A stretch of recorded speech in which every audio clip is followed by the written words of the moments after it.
Welcome to topic number 7 on project monitoring and evaluation. And we begin by asking ourselves, what is monitoring? And we are saying monitoring is a continuous process of collecting, analyzing, documenting, and reporting information on progress to achieve set objectives. And we're also saying that it helps identify trends and patterns, adapt strategies, and inform decisions for project or program management. So monitoring is important. We are saying that it is a continuous. You also need to be able to distinguish between monitoring and the definition of evaluation. So evaluation, now we are saying that it is a periodic assessment, as systematic and objective as possible of an ongoing or completed project, program, or policy. Its design, implementation, and results. It involves gathering, analyzing, interpreting, and reporting information based on credible data. So the aim is to determine the relevance and fulfillment of objectives, developmental efficiency, effectiveness, impact, and sustainability. So monitoring, evaluation, we introduce it at periodic times within the project. Importance or purpose of monitoring and evaluation. Number one is support project or program implementation with accurate evidence-based reporting that informs management and decision making to guide and improve program performance. So monitoring and evaluation will provide implementation accuracy, and will also provide evidence when needed. Number two is that it contributes to organizational learning and knowledge sharing by reflecting upon and sharing experiences and lessons. Number three, it upholds accountability and compliance by demonstrating whether or not our work has been carried out as agreed and in compliance with established standards with any other stakeholder requirements. So through monitoring and evaluation, on point number three, it ensures that the project or the project team are able to be more accountable, and they're also complying with maybe the project legal framework, and that one is key into ensuring that the project succeeds. Number four is that it provides opportunities for stakeholder feedback. Number five, it promotes and celebrates project program work by highlighting accomplishments and achievements, building morale, and contributing to resource mobilization. Number six, strategic management in provision of information to inform setting and adjustment of objectives and strategies. And number seven, it helps to build capacity, self-reliance, and confidence on stakeholders, or confident stakeholders, especially beneficiaries and implementing staff. Yeah, so that one is quite important. And then characteristics of monitoring and evaluation. And we are saying monitoring tracks changes in program performance or key outcomes over time. So some of the characteristics include, number one, it is conducted continuously. That one we have mentioned as we were defining monitoring. The other one is it keeps track and maintains oversight. The other one is that it documents and analyzes progress against planned program activities. The other one, another characteristic of monitoring, is that it focuses on project inputs.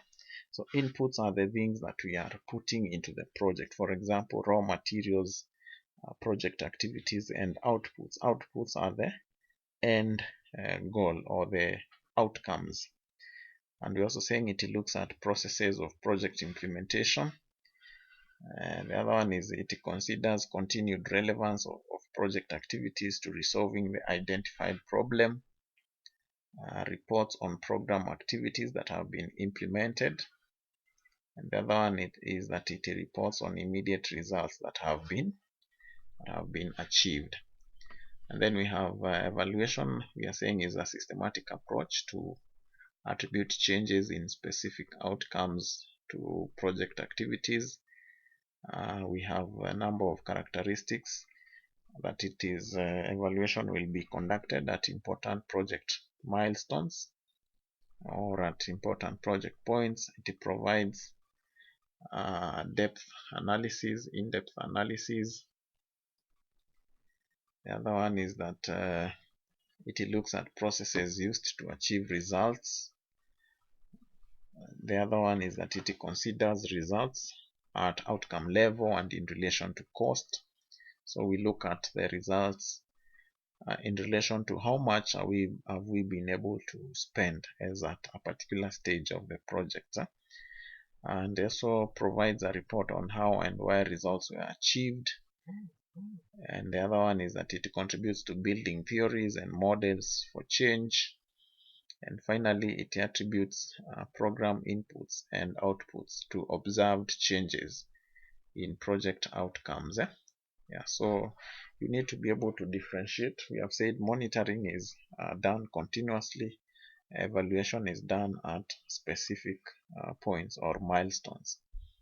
The key benefits of monitoring and evaluation: number one is that it helps to provide regular feedback on project performance and show any need for mid-course corrections. So like I said, we are able to identify deviations and we are able to know how we go ahead and correct those deviations, and then identify problems early and propose solutions.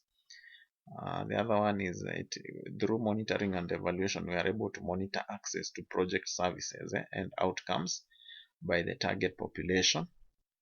The other one is we are able to evaluate achievements of project objectives, enabling the tracking of progress towards the achievement of the desired goals. Number 5 is that we are able to incorporate stakeholder views and promote participation and ownership and accountability. Number 6 is that we are able to improve project and program design through feedback provided from baseline, mid-term, terminal, and exposed evaluation. So we are able to come up with a program design that now will enhance what we call project feedback. So baseline, mid-term, so at specific points we can be able to provide the important feedback. Number 7 is that it informs and influences the organization through analysis of the outcomes and impact of the intervention and the strengths and weaknesses of their implementation, enabling development of a knowledge base of the types of interventions that are successful. That is, what works, what does not work. So we are able to answer those questions once we do monitoring and evaluation. Number 8, it provides the evidence basis for building consensus between stakeholders. So through getting evidence that we gather through monitoring and evaluation, we are able to have these discussions with stakeholders on the way forward in relation to the success or failure of the project. Types of monitoring. A project program usually monitors a variety of things. So they are the ones that are listed here. We have the results monitoring. It tracks effects and impacts to determine if the project program is on target towards its intended results, inputs, outputs, outcomes. So those are the results monitoring. Then we have the process or activity monitoring. It tracks the use of inputs and resources, the progress of activities, how activities are delivered, the efficiency in time and resources of the delivery outputs. Then we have compliance monitoring. It ensures compliance with, say, donor regulations. So this one is to check whether we are respecting the laws, we are respecting the directives that have been given by donors, and so on and so forth. And then finally is the context or situation monitoring. It tracks the setting in which the project program operates, especially as it affects identified risks and assumptions, and any unexpected considerations that may arise, including the larger political, institutional, funding, and policy context. So we have the situational monitoring. Then we have the beneficiary monitoring. It tracks beneficiary perceptions of the project program. It includes beneficiary satisfaction or complaints with the project program, including participation. So we want to understand the target beneficiaries. How have they been able to benefit from the project? Then we have financial monitoring. Of course, that one we look at the financial aspects, the cost involved, and the budgets. Are we in line with the set budgets? And so on and so forth. And finally is the organizational monitoring. It tracks the sustainability, institutional development, and capacity building of the project program and its partners. Then we have the 5-part evaluation criteria. So we look at the relevance. Was the project a good idea, or has it been able to improve a certain situation within where it is located?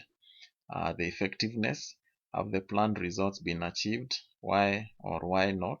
So we answer that. The efficiency, have resources been used in the best way? Why or why not? So we are looking at both scenarios, and the impact. To what extent has the project contributed its longer term goals? And finally is on the sustainability. Then we have the types of evaluation. We have the need assessment, or what we call baseline survey. We have the formative or ongoing. We have the summative or final evaluation, and then we have the impact. We have the impact evaluation. So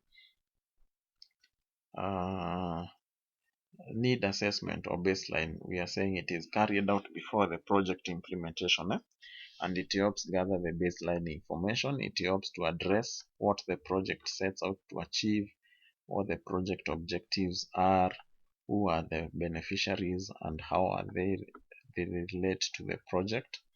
That is need assessment. So that one is carried before we implement.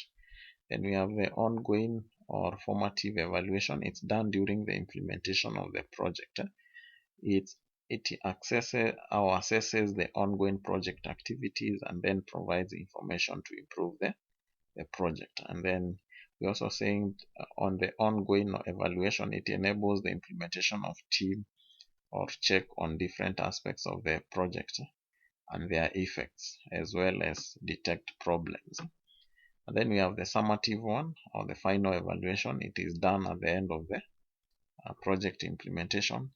It is used to examine project effectiveness in achieving its objective. That one is the summative one. And finally, we have what we call the impact evaluation. It is done after the completion of the project. That is impact evaluation. So it is done after the completion. So at the end, so we want to know how the project has impacted on the lives of the beneficiaries. And we're also saying another purpose of the impact is to understand the main purpose, or understand the sustainability of the results. How are we going to continually keep the project running? So we have come to the end of that topic number 7. I encourage you to read wide within the concept of monitoring and evaluation, to be able to understand more on the do's and don'ts when we are carrying out this particular very important project activity.